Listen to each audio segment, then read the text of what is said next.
Què tal? Ahir Pere Aragonès, el president de la Generalitat, va presentar una pregunta per un referèndum d'independència a Catalunya.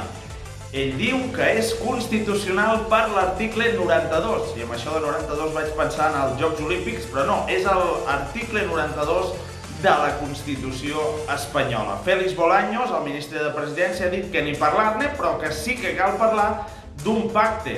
Quin pacte serà? Serà el pacte fiscal, el del finançament singular? Veurem.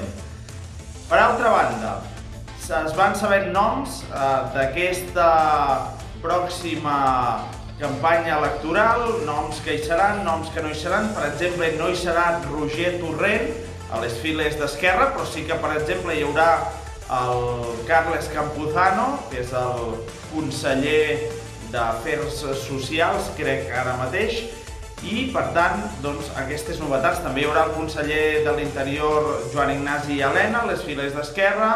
Amb Junts hi haurà Ana Navarro, que és una empresària de Silicon Valley. El PSC tindrà persones del seu partit allà posades, evidentment.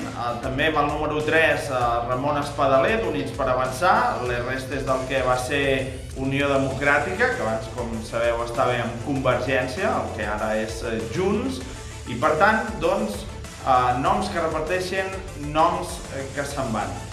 En esports, Xavi Hernández podria anar a l'Ajax d'Amsterdam? Bé, el diari Esport, en la seva portada, diu que aquest equip està interessat en el tècnic del Barça.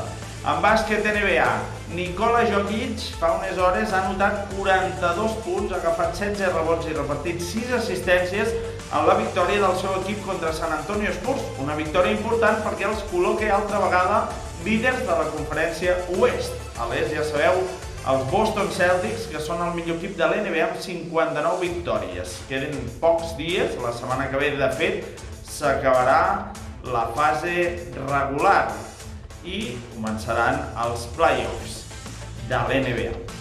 El temps, dia de sol, dia serè, temperatures que aniran pujant i pot caure algun ruixat dispers al Pirineu a la tarda. I el sant, avui és Sant Ricard, felicitats si us dieu Ricard. Ricard era un bisbe de Chichester, a Anglaterra, al sud d'Anglaterra, i va tenir especial atenció pels pobres.